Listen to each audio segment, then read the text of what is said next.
another Ask Nerida Joy video.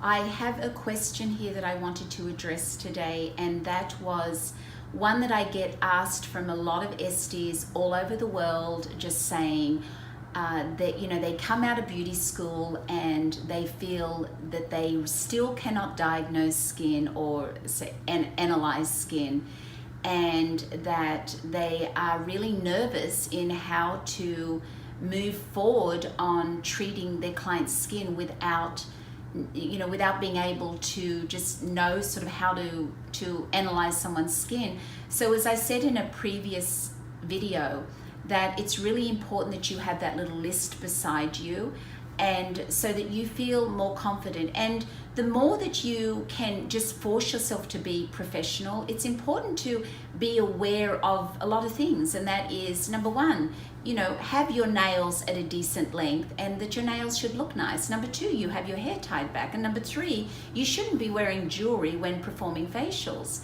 These things are really important. And I'm always I'm so shocked when I see people doing facials and they've got rings on their finger and a watch, and I'm just like, oh my gosh, it's not that not only could your clients feel it, but it's also not hygienic. So it's important to be conscious of hygiene and what's around, that your towels, your linens and everything, that they look clean and that they are clean, that all of these things are really important, and your client is going to be paying attention to all of that.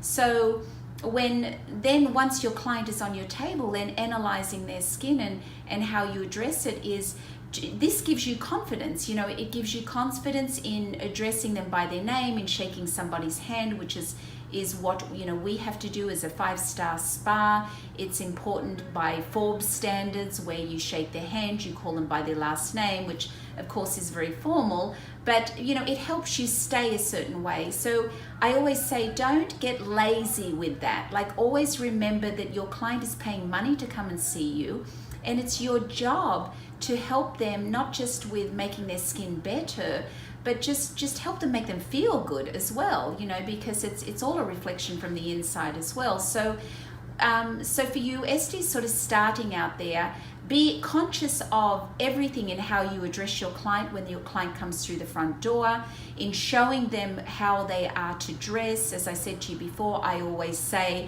I need you bare from here up if they are leaving their clothes on and they choose not to take them off, but I do need their straps down. I say either the bra off or the straps down. I like to be able to work on the décolleté. I wrap a towel around here so it's not going to affect if they do have clothes, that we're not going to be staining anything. So, but it's important that you be very clear about how you want your client to dress for you on the table. And then it's important that you have that little list beside you that I mentioned, where you have on that list your client's the skin type. You have your sub conditions. Are they surface dry? Are they ruddy? Are they sensitive? Do they have eczema, rosacea, dermatitis? And all of these things that I will be going into at a later date in different videos that I will be doing, that you'll be able to actually see what dermatitis looks like and be able to recognize that. But at least when you take your client in, you want to make sure that you've got them dressed correctly and that they feel very confident. Your touch is very important.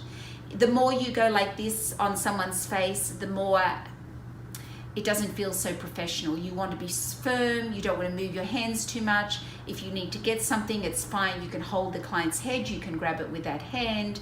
There's these things. Your touch is very important for your client. How you maneuver, be conscious if it's a little cold in your treatment room. Keep their chest covered until you then go to work on the chest. So these are the types of things that you can do to make your client feel comfortable, and it makes you feel comfortable. And like you're being thorough is the key word in being a 5-star esthetician, is being thorough, being conscious of your client, the way the bed, the drapes on the bed are, that things are not too heavy on their feet, that everything is comfortable for them on the table, and all of those things going forward is what helps you to set that stage for then going into the areas where maybe you are not as confident in the beginning, which is skin analysis. But at least don't be afraid to tell your client, I want to be really thorough with you today. I want to scan your skin, every half inch of your face. I'm going to be spending some time analyzing your skin here, and I'm going to be looking at everything because I want to make sure I give you the best possible facial today, and that I'm addressing all those concerns that I see, or any concerns that they may have themselves. So this is something, give yourself a little time so you're not feeling stressed, that your client knows it's going to take me a minute. I really want to be very thorough. I'm going to be checking every half inch of the face and the neck and the décolleté. So that gives you a little time to be able to go through your list that your client cannot see, and that will help give you the confidence in the beginning. But you got to get in. You got to get going with it, and don't be afraid. And have that list, and you'll be able to get there much faster. So thanks for watching, and I'll see you again soon. Bye.